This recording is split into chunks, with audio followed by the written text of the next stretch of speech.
Good morning and welcome to the Oasis Center for Spiritual Living, where we come together as one, providing spiritual tools for daily living.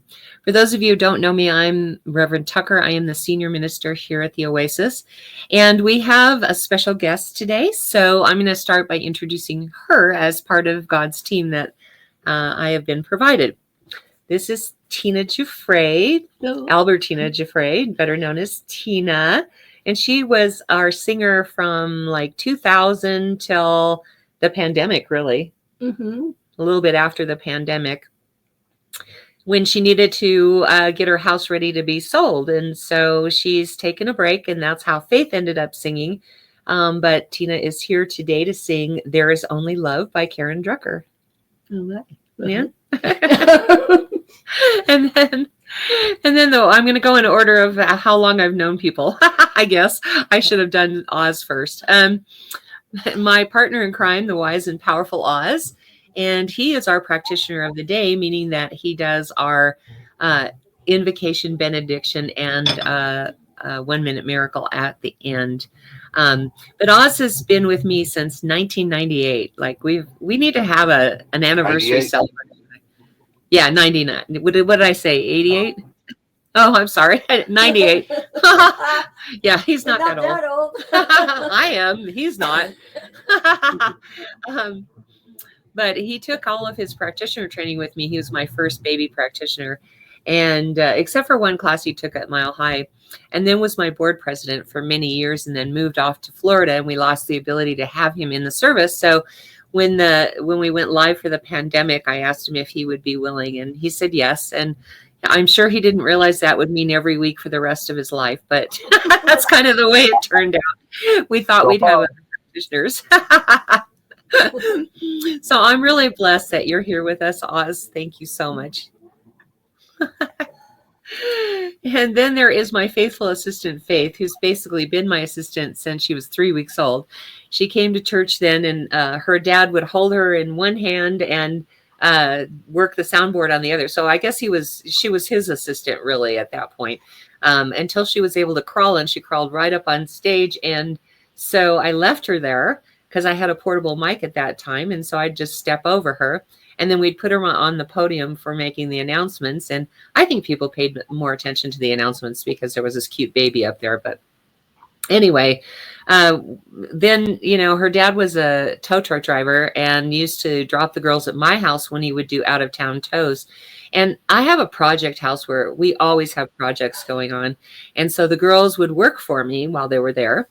And so when Faith said at 14 and a half, I want a real job, I said, okay. And I hired her for my ozone business because I was able to see her work. And the rest is all history. We went live for the pandemic, and I said, do you want to be my ministerial assistant? And she said yes. And so here we are. She's the woman behind the scenes, kind of like in The Wizard of Oz, when you pull back the curtain, there's an old man there. Well, it's Faith, actually. And when you say hi, hello, good morning, how we like you to greet us, she's the one that answers you as me. And I always go back and look to see if there's anything I need to add. And that's only happened like twice in 4 years. So she knows me better than I know myself. But we do like for you to say hi, hello, good morning, because in a facility, I can look out and see the shining faces beaming back at me. Here, I get a number. I don't even get names. And so I'd like to know who our audience is. So just be aware that it is Faith answering as me. And I will go back and look if you have any questions that don't get answered. So anyway, and Faith has been being our singer, so she gets a break today and next week. Well, Tina will be here this week and next week, hopefully. And I say that because Tina has a little bit of laryngitis today. So we'll see how that goes. Anyway, thank you so much for being here, Faith. I couldn't do this without you. Love you. All right.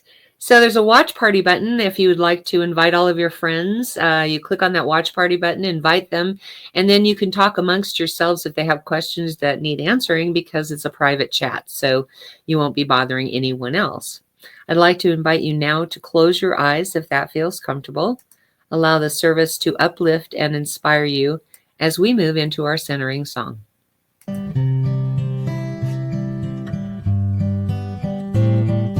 Joy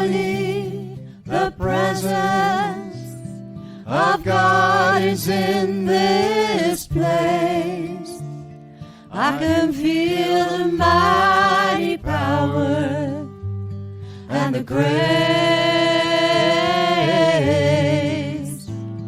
I can feel the rush of angels' wings. I see glory on each face. Surely the presence of God is in this place.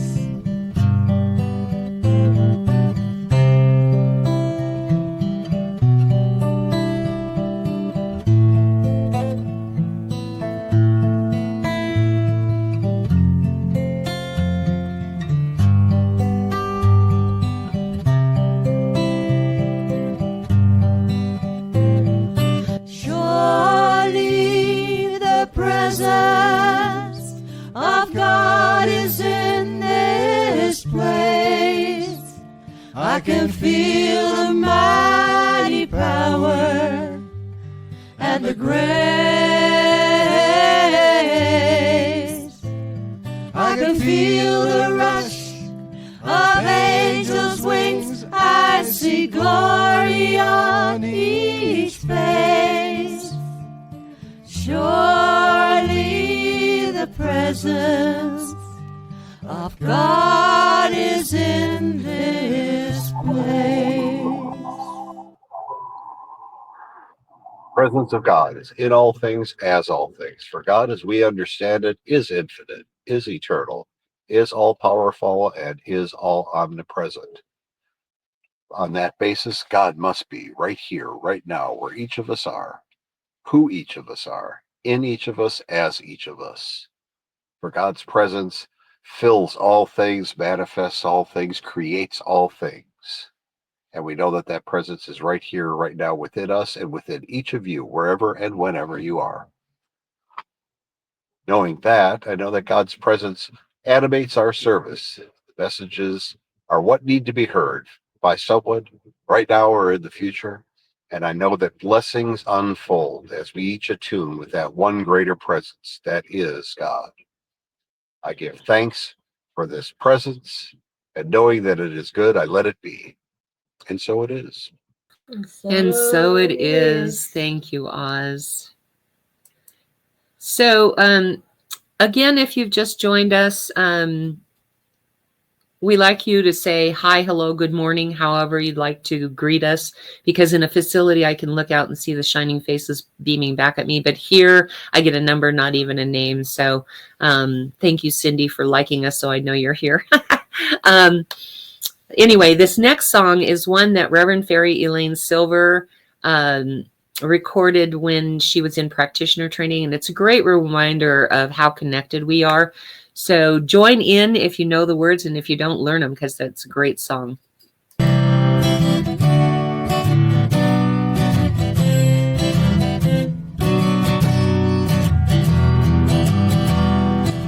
are all one. We are all one. We are all one in it. I hear it and know it, my being. Spirit is all I am seeing. For God is all there is.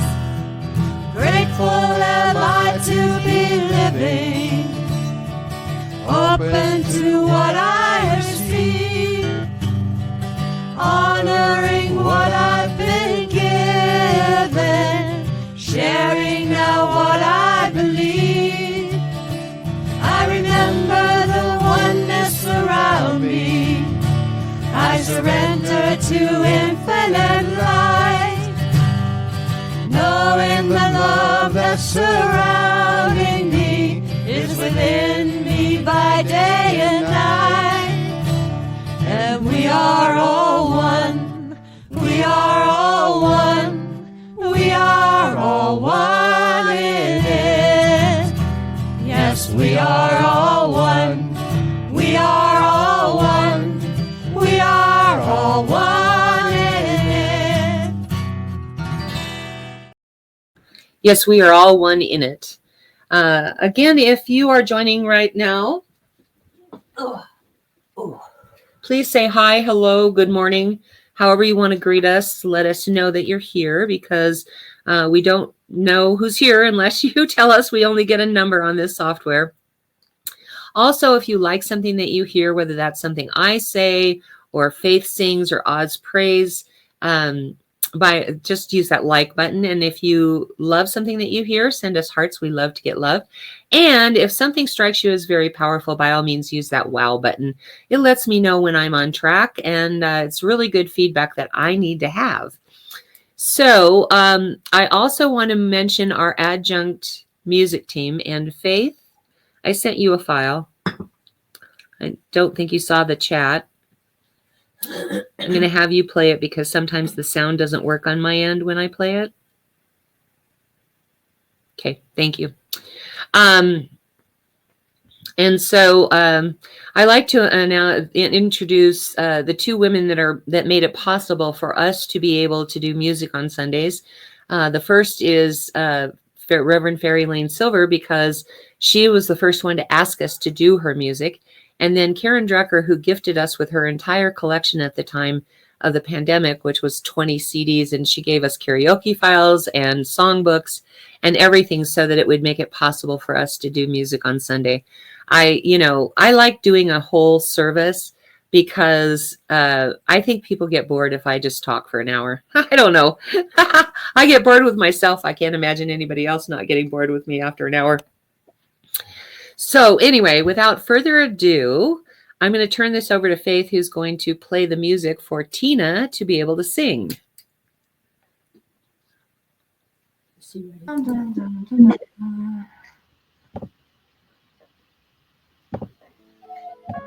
Man.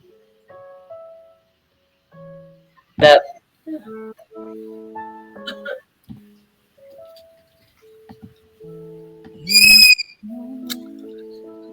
Oh, I don't know if you can see it. She has to start it over. I'm not even Who I am, letting fear and I'll restart it. Give me 1 sec. Okay. Okay, let me know when you're ready. I'm ready now. Okay.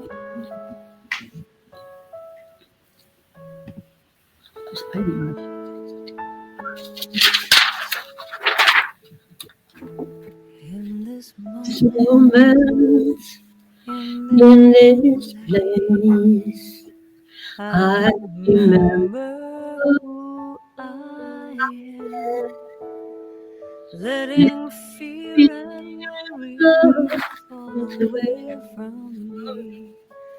Open my eyes and see there is only love. there is only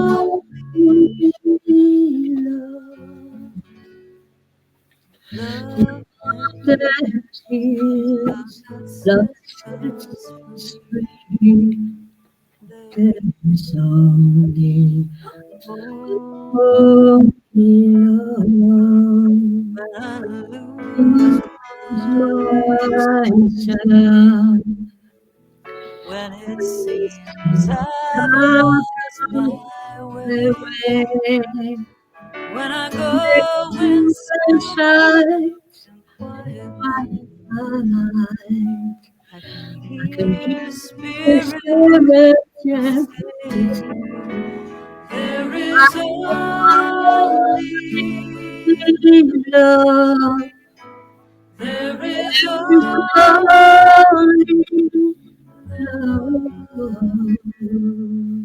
love that heals, love that sets us free.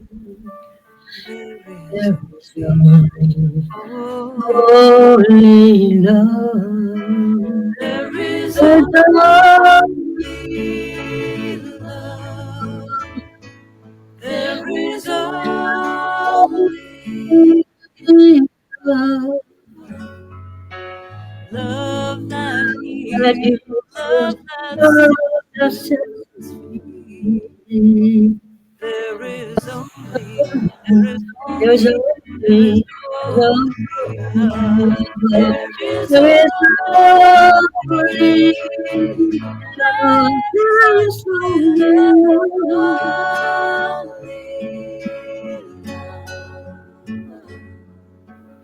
it's the love that heals, love that sets me free.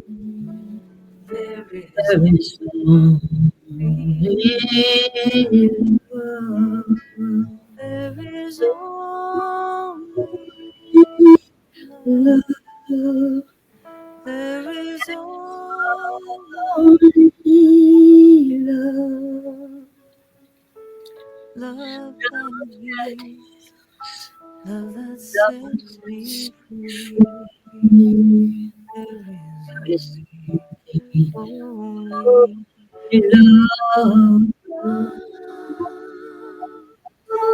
There is only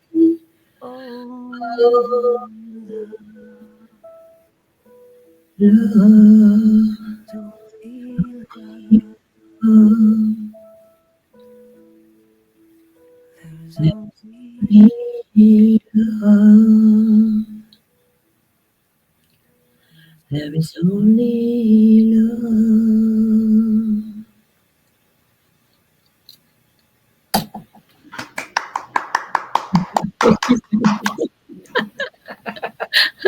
Tina, great job.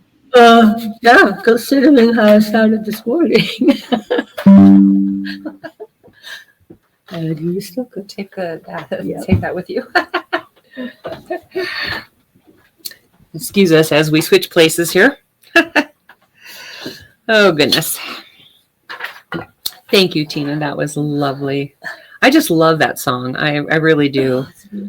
It's just a beautiful song.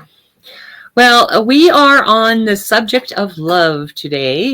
We are doing our Sunday Advent series. Most Christian churches do Advent the first 4 weeks before Christmas, or the 4 weeks leading up to Christmas, I should say.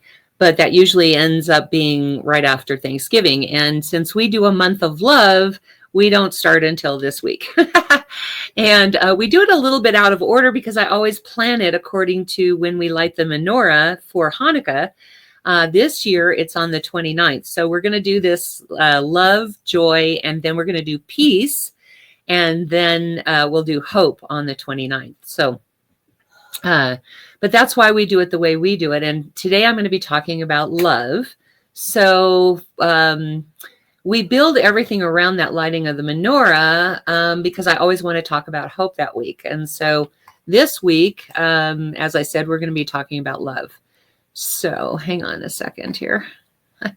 Trying to find my place in the notes here. Oh my goodness. So usually when we're in a church, in a facility, we hand out a little handout when I do this sermon, and we ask people to give their versions of what love is, and then we read them. I obviously can't do that here. So when I took my PhD program from North Hollywood, it was supposed to be an online class, and they were supposed to be providing me with materials. So no, I did not get my PhD because they stopped being able to provide me materials. But the one class that I did go to in North Hollywood was called Master Values. And there we understood that my version of a word and someone else's version of a word, or the definition we each have, is very different. And so I learned that love means very different things to different people. And so I'm going to give you what my definition of love is, and we'll just go with that for today. Just so we're on the same page. My definition of love is unconditional love. Now, my mentor minister, Dr. Fred Vogt, when he was teaching our homiletics class, which it was actually like ministerial craftsmanship because you were crafting sermons and delivering them and all of that. But we got into this discussion about unconditional love, and he said there is no such thing as unconditional love. And you can imagine there's these 40 students, and, you know, we knew it all right? We were a bunch of know-it-alls, little critters we were. And, oh, hi, Johnny. And so we started arguing with him. Well, what about babies and parents, babies and mothers? And he goes, well, the babies are being taken care of by the mother. And so, of course, they love the mother. So there's a benefit to them. So it's not unconditional. And I'm like, well, what about puppies and kitties and that kind of thing? And he goes, yeah, you feed them. And I'm like, no. They provide unconditional love because they love us, not just because of the feeding, right? But he didn't go for it. And so we kept, throwing these situations at him. And he kept saying there is no such thing as unconditional love in the human realm. There's only unconditional love in God. And so we continued to argue with him. And, I firmly believe that there is unconditional love. But whether you believe there is or not, practice makes perfect, right? And so we practice unconditional love so that we can eventually get to providing unconditional love. But let me tell you why I believe that. First of all, I had my first lesson in unconditional love when with Maui, my little Shiba Inu. She was a emo.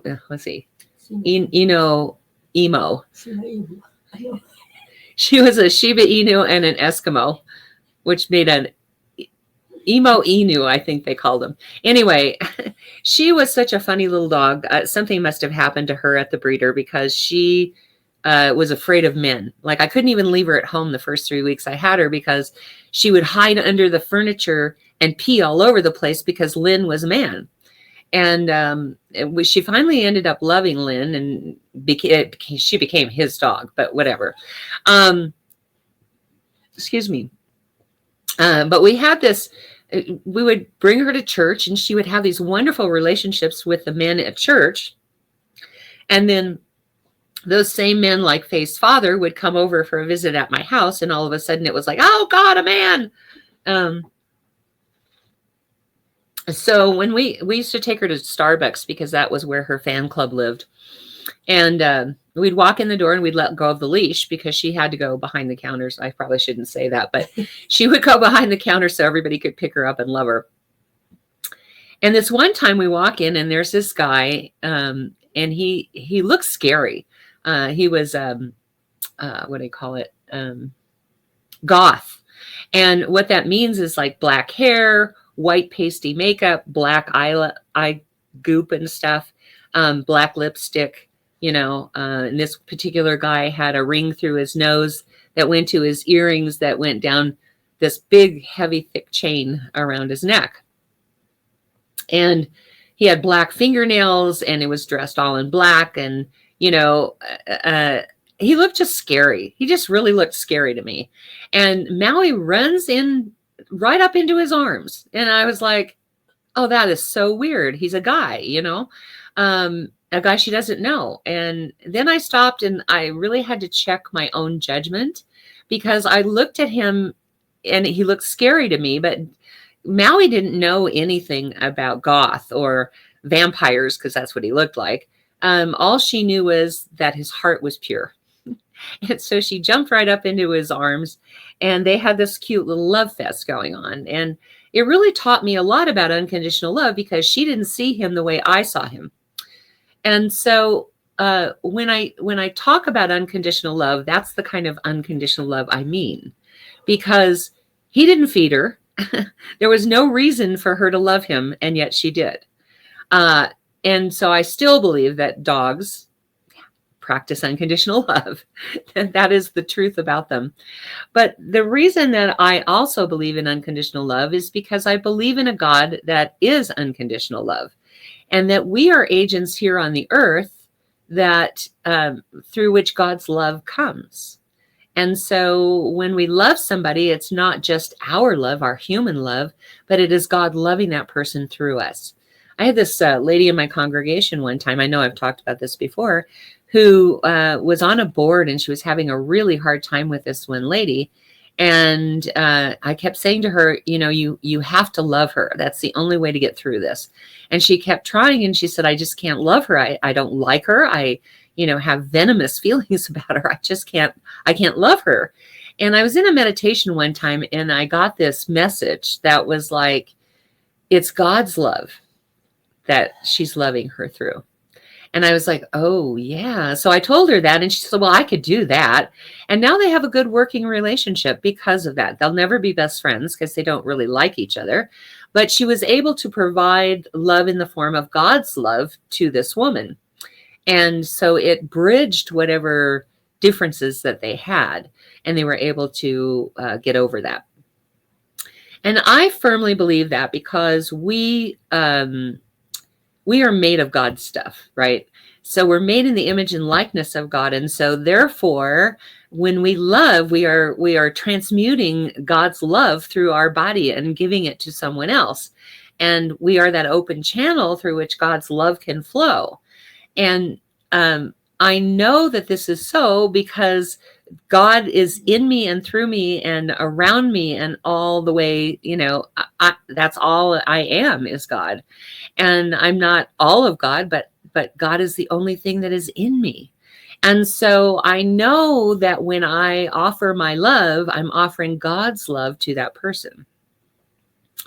I remember distinctly finding out that God's love was unconditional because I had, when I was growing up, I grew up Orthodox Jewish, and I was kicked out of so many Hebrew school classes because they would say that women were unholy and unclean because of what happened in the Garden of Eden. And so you're telling this young girl that she'll be a woman someday and be unclean. And it was awful for me. And so I had to keep contesting that with the rabbi, which he didn't like, of course. They say question everything, but not that. Don't question that. And so I grew up with this idea that God had preferences for boys. And I didn't think that that was my kind of God. And so I left the synagogue and I went to Buddhist monasteries, temples, whatever. I went to Hindu classes. I went to, what is it called? Oh gosh, all of a sudden my brain's going on. Anyway, I tried to practice all of these religions and they just were not for me. I knew that. I could feel that they weren't the right fit. And then I walked into a religious science church, and it was really funny because I was so anti-Christian church from an experience I had when I was living in California. I had this really good friend who became a born-again Christian. And before that, we would go out partying and we would dance and we would have a great time. And I watched her turn into this pucker. She didn't dance anymore. She couldn't drink anymore. And her big smile that she used to have on her face was turned into, this. And so it made me very afraid of the Christian religion because I thought, oh my God, I don't want to turn into that. And so when I walked into a religious science church, I was hiding under my husband's armpit because I didn't want anybody to talk to me or touch me. They would put out their hand to shake my hand. I'm like, no. And there I learned about a God that didn't have any preference for anybody. It didn't matter whether I was a woman or a man. It didn't matter whether I was white or black. It didn't matter whether I was gay or straight. God loved everyone the same. And it's funny because that was the minister, Dr. Fred Vogt, who was talking about that until we get into the class and he starts saying, no, there's no such thing as unconditional love. But in the pulpit, he was talking about, instead of a wise judge in the sky, he was talking about a God of love. See, in the Old Testament, God was a war God that smote people that were against the Jews, right? And then when the New Testament came, God was all about love. And people could react to that a little bit differently because they couldn't believe in a war God, but they could believe in a God that was all love. And so everything is based on the idea that Jesus is going to come back, right? And so I can't believe that Jesus, the person, will show up again, reincarnated, but I can believe in what we call cosmic Christ. I can believe that when everyone accepts the unconditional love of God as the true reality, that the Christ will be back. you see, because we're welcoming the Christ back when we understand the love of God. And so what I see as Christ's return is that everybody understands God's love and appreciates that love. So there's very few things that I agree with George Bush, very few things. But one thing I can agree with him about is the 1,000 points of light, because he talks about one light lighting another light, which lights 10 more lights, which lights 10 more lights until you have 1,000 points of light. And I think that is really the truth about how the second coming of Christ is going to happen, because I will teach about love. 10 other people will hear me. They will tell 10 people that about God's love. They will tell 10 people, and so on. And so there will be 1,000 points of light that will usher in the second coming of Christ, right? So when we're talking about unconditional love, I do believe that practice makes perfect. I think that sin is not, we don't teach about sin. That's what probably separates us from other factions of Christianity. Sin is actually an archer's term for missing the mark. So what we teach is not that if you commit a sin, you're going to go to hell, or if you keep yourself from committing sins, you'll go to heaven. What we believe is that you are punished by your sins, not for them. And the reason I say that is because if you miss the mark, there's going to be consequences for those actions. So we do live in a world where we suffer consequences of our actions and of our thoughts and, all of that. So I think that heaven and hell are here on this earth. I don't think that heaven and hell are a place. Dr. Fred used to say that he would rather be in hell with all of his friends than to be in a white room all by himself for eternity. And I had to kind of laugh at that, because he didn't believe in hell anyway. He didn't believe in heaven either. We teach that heaven and hell are states of consciousness here on this earth. For instance, I had a friend who went to prison, and we got together at our 10-year anniversary, or 10-year reunion from high school. And he was talking about it. He's a very devout Catholic at that time. And we were talking about it. And I said, do you mean to tell me that you don't think that the people in prison are in hell? And he said, well, I don't know about that. And I said, well, think about it. They're not free. They're being tortured by whatever they did. And so isn't that hell? And he had to agree with me that that was hell on earth. And I said, so heaven is when you have a free conscience because you're not doing anything that is causing you to suffer, right? Have you ever noticed, like, when you get in an argument with somebody and you leave still mad, you don't resolve the issue between you, that thing that you feel in the pit of your stomach? I think that's hell, right? But when you are honest and take responsibility for your actions, and you stay in that conversation long enough to resolve it, then at that point you're experiencing heaven, because you walk away with this feeling in your heart that you did right, right? It's not about avoiding things so you don't go to hell. It's not about trying to be pure so that you go to heaven. It's about how you feel in this moment. Because if you feel pure in your heart, then you're experiencing heaven right here on earth. And so what we strive for is to live our lives in such a way that other people will want to know our God, right? At least that's my motto. I strive to live my life in such a way that other people will want to know my God. Because I do know that we've been raised with a different experience of God. Most of us have been raised with a judgmental eye in the sky, so to speak. White hair, white robes, white beard, all that good stuff. And there's no one up there judging us.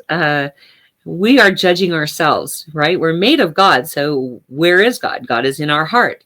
So if God was to judge us, it would be that part of ourselves that is God judging us, right?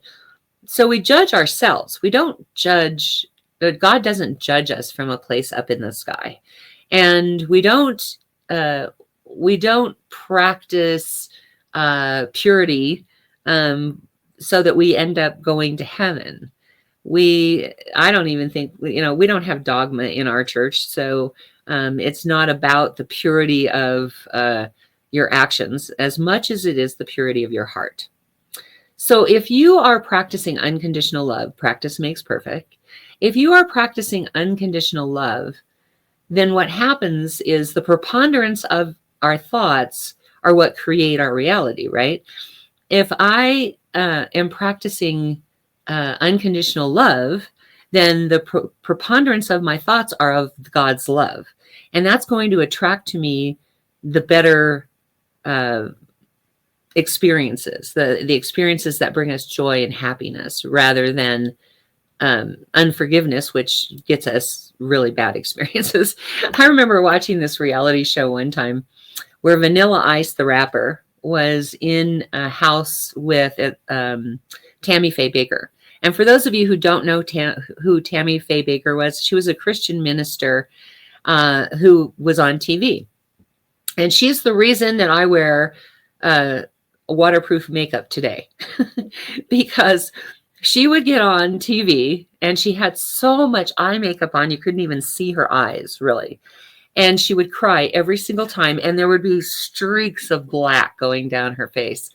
And so I started wearing waterproof makeup because I do cry from time to time, and I don't need to, have streaks of black running down my face. I don't want that experience. But anyway, they were in this house together, and he did not know who she was. So he decided to go to church this one Sunday that she was speaking, and she was speaking about unforgiveness. And she said, in the olden days, what would happen is if you killed somebody, they would strap the corpse on your back, and you'd have to carry that corpse until it rotted off. And she said, unforgiveness is like carrying a corpse around on your back for the rest of your life. And I stopped and thought about that, and that it really is true, because when you are in unforgiveness, when you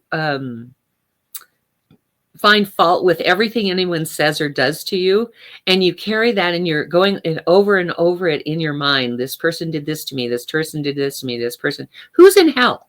Not the person who did it, for sure. They've gone on. They don't even know that you're suffering, right? But you are going over it and over it in your mind and holding that against them. And so you're the one who's in hell. And so what becomes necessary in order to practice unconditional love is that we forgive everyone, right? I know that sounds terrible, but we're not forgiving them for their benefit. We're forgiving them for our benefit. Because as long as I hold something against someone, then I have chains that bind me to that person, to those experiences. And I'm the one who's in hell. But if I can let go of that, if I can finally forgive them, and I mean totally release them from any responsibility for me, if I can totally release them, then I am in that place of forgiveness and unconditional love, where I can create experiences that are joyful and happy, right? But as long as I'm stuck in that unforgiveness, guess what I'm creating? I'm creating more of those situations where this person might have done something to me, and they've gone on and done whatever, but because I'm focused on what they did to me, then someone else is going to show up and do somewhat similar to me. And you will find that you live in a life where everybody is betraying you, and everybody is bailing on you, and everybody is flaking on you because you're holding that unforgiveness, and the preponderance of your thought is about those things, right? So when you learn to forgive not only those other people and the circumstances, but forgive yourself for having that in your life, when you can live that way, the preponderance of your thought creates realities where everyone is helping you. Everyone is, staying true to you and loyal, where you are participating in a life that is full of joy and happiness. I know myself, last week, I think it was, I talked about gratitude in that way, that if somebody frustrated me at the beginning of the day, and I kept going over and over that in my mind, then everyone was frustrating me all day long, right? But if I took that opportunity at that moment to be grateful for a reminder to be grateful, then that's the day when I get free coffee at Starbucks, or I stand in line at the grocery store and somebody goes, "Oh, you only have 5 items here, go ahead of me." Stuff like that began to happen as soon as I realized that gratitude was the I needed that reminder to be grateful. And so I realized at that moment that that unforgiveness is the same way. If I have not forgiven everyone, and I have not forgiven myself for being in that experience, then I'm going to create all kinds of circumstances where I need to forgive again. Right? And I didn't want that kind of lifestyle. I'd much prefer the lifestyle where everyone's good to me and I have, peace and happiness and joy in my life. And so I began to really focus my attention on that unconditional love. And I find that as long as that's what my focus is, as long as I keep that in mind, not that I'm perfect, trust me. I mean, people frustrate me, people anger me, people upset me. But I've gotten to the point now where within a few minutes of that experience, I can say to myself, thank you for the reminder that I need to be grateful. I'm grateful for this experience because it reminded me to be grateful. And in the case of unconditional love, I say, thank you for the reminder that I need to place my focus on the unconditional love of God. And whether you believe it exists or not, practice makes perfect, and you're heading towards that experience of unconditional love. So the more you practice it, the more you will be able to experience unconditional love, right? Oh, she sent me a chat. Sorry. And so will you do that with me this week? Will you, I guess I need to talk a little bit longer because she had to run out. Let me think about this. What else can I say? No. About unconditional love. I know that I've experienced it. I mean, family is one of those places where unconditional love takes over, because no matter what I do, my family still loves me. No matter what I think, my family still loves me. And I've gotten that reminder lately a lot. The last time we all got together for Thanksgiving was in 2017, right after my mom died. And then my 2 nephews got into a squabble, and there was a restraining order. And so our family couldn't get together. And then the pandemic happened and we still couldn't get together.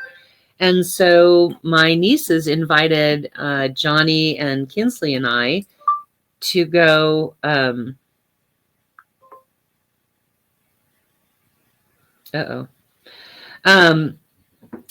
My nieces invited us to go to the View House in Littleton. And so it felt like a big family again. And so I know that no matter what happens, I still have family and they still love me unconditionally. So will you practice that with me this week? Will you focus your attention on the unconditional love of God and,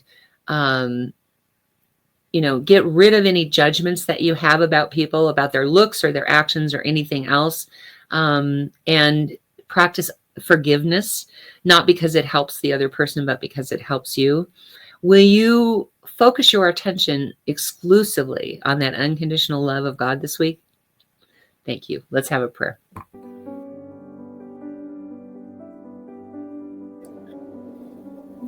So in this moment, I now turn my awareness to the infinite power and the infinite presence of God, to that place within me that knows beyond human understanding just how powerful, how amazing, how beautiful and loving God is. For that is where I find myself, in the midst of God, my very essence, my very life, my very being. It is who and what I am. And every thought, every action, every deed is guided and led by that ancient wisdom of the ages that is God flowing through all of us. I know the same truth to be so for this team of God that I have been gifted with. For Tina, and for Faith, and for Oz. and for Karen and for Elaine. Because I do know that same ancient wisdom of the ages is what guides us and leads us to that which ought to be done by us. As it flows through all of us, it flows through everyone listening here, whether that's in real time or later on. Because there is no place where one begins and the other leaves off. We are only one. One life, one love, one power, one presence. Mitakuye and all my brethren, we are all related. So I bless this coming week. I bless it with the knowledge that unconditional love is something to strive for, to practice. And so opportunities present themselves for that very image of forgiveness and hope and peace and love. For the unconditional love of God flowing through us provides us with experiences to practice. The more we love, the more we celebrate, the more we experience joy. So as we do this week, I know that every name in the ministry of prayer is blessed as well, because I do know that that same presence, that same power, that same essence is in operation. So no matter what they are experiencing, God is the answer. And I pull back the veil, revealing this truth here and now, claiming for them in their name as good and very good, the blessings of God. And so I am so grateful to know that this is so, to be of service in this way. And so I just let it be. And so it is. Amen.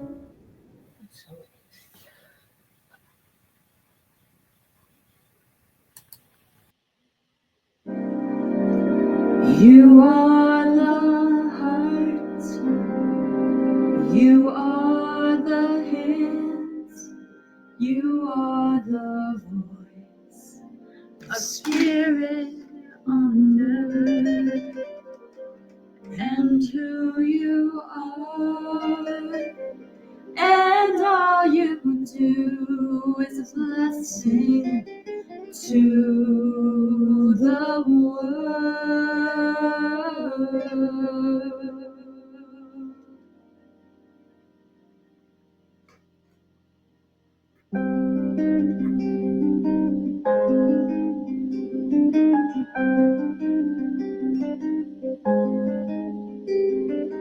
You are the heart, you are the hands, you are the voice of spirit on earth, and who you are, and all you do is a blessing to the world. Thank you, Faith. Now is our opportunity to receive your gifts, tithes, and offerings, and your opportunity to express your gratitude for that which you have seen in the physical realm, and perhaps that which you have created in the mind of God, but have not yet experienced in physical realm. Hang on. Yeah, gratitude for cockatoos. I'm telling you. In a moment, I'm going to ask you to go to www.oasiscsl.org. And about 2/3 down the page is the offering affirmation I'm going to have you say with me. And then underneath that is Contribute Now button. And so let me just say something quickly about contribution. When we're in a facility, we have rent and utilities and a lot of expenses that are connected to the facility. These days, because we don't have a facility, we pay Faith to be my assistant, and we market to the world. To the world.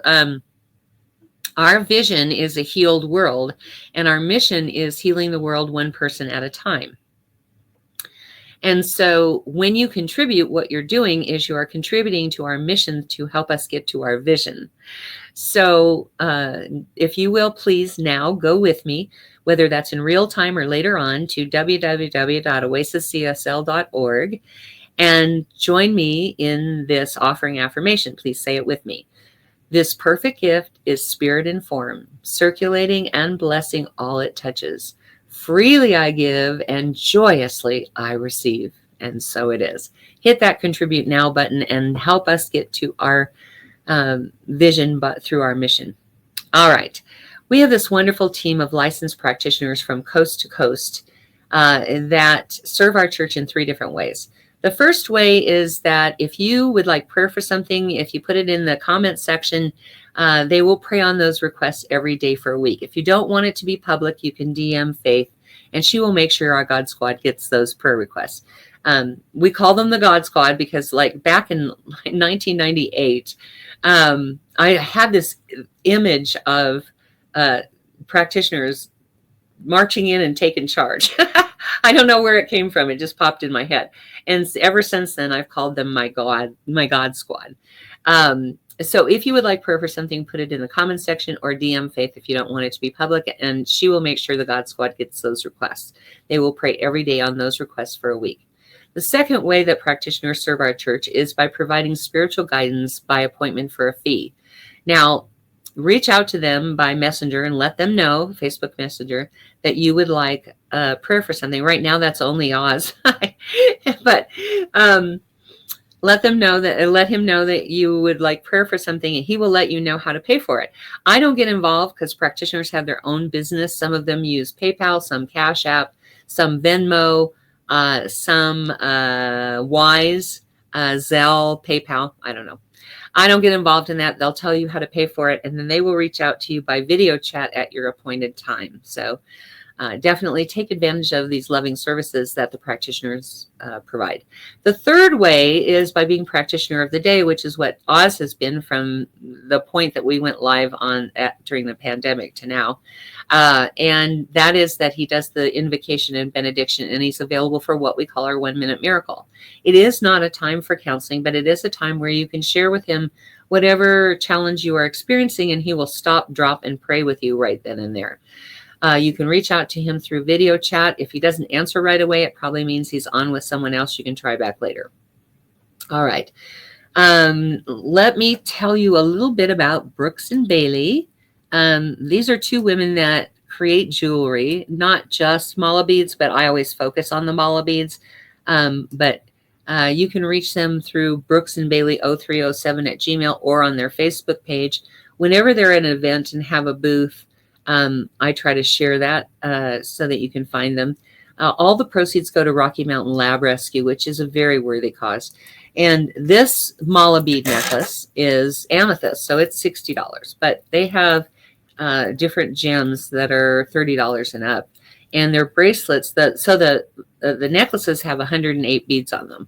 And the Buddhists and the Hindus use that to move 1 bead at a time to do their chants. So I say, what a great way to do your 100 affirmations a day that I recommend that you do, because you can count it off in the beads. The bracelets are, I think, $15 to $20, and those have 54 beads on them, so you just use twice, to do your 100 affirmations. But that's part of why I focus on the mala beads versus all their other jewelry that they have. They have a lot of good stuff.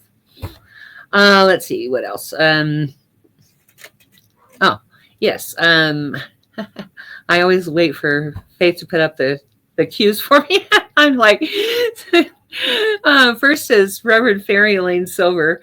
And her website, for some reason, she can't update the website to show form of payment.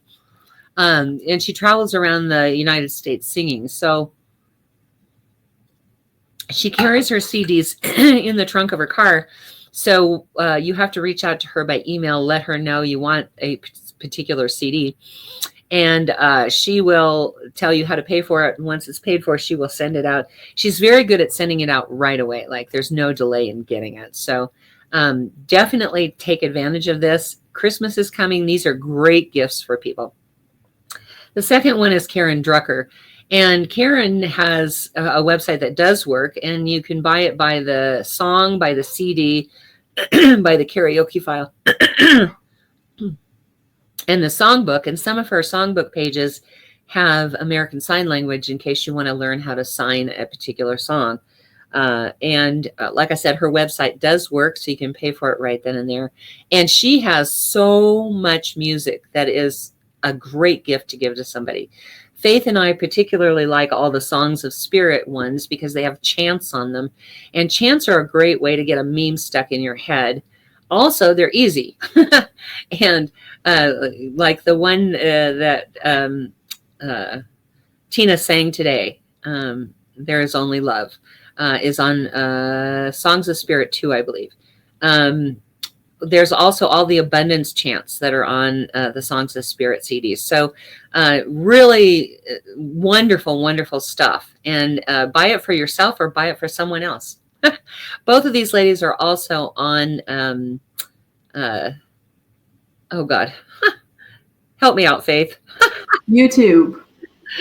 Well, YouTube, but also what's the one that you use? Oh, Spotify and Pandora. Yes, they're both on Spotify and Pandora too. Thank you so much. Almost any streaming service, you will be able to find them. And you can say, hey, Alexa, play Elaine Silver. Right. That is so cool. And she always wants me to mention that, by the way. I don't know how they get their commissions, but apparently they get commissions every time they play it on Spotify or on Alexa or whatever that is. All right. So anyway, definitely check these two ladies out. Then go to our website, www.oasiscsl.org. We know that it is hopelessly out of date. Life has just been chaos for the last 2 years. And me recovering from pneumonia, we just haven't had a chance to actually update it. But I'm really good about making sure that the sermons get up to YouTube. So you can go to YouTube for the videos and SoundCloud for the sound files under S. Tucker. Now, go back to our website and check in from time to time because there are pictures of events that we've had so you can get to know your spiritual family. So I still recommend that you go to our website. All right, I'm going to turn this over to Oz right now. Where'd he go? There he is. Okay. And I know right here, right now, that God is all there is. And therefore, God is right here, right now, in each of us as each of us. I know that God's blessings flow forth now and through the week as we go forward in our lives. And it is God meeting God, touching God, talking to God. I give thanks for this communication of spirit with spirit. And I let it be. And so it is. And so it is. Thank you. Thank you to all of you who are here because I know there's 1,000 things you could be doing on a Sunday morning. We're blessed that you were here with us. Join us next week at 10:30 a.m. Mountain Time and every week. But next week in particular, we'll be talking about joy. And Tina will be here again, hopefully singing about joy. We'll see how. Joyful manner. In a joyful manner, right? Until then, stay safe. We love you. Thank you, all of you. Bye. Bye. Bye, Faith. Bye, all. See you next week.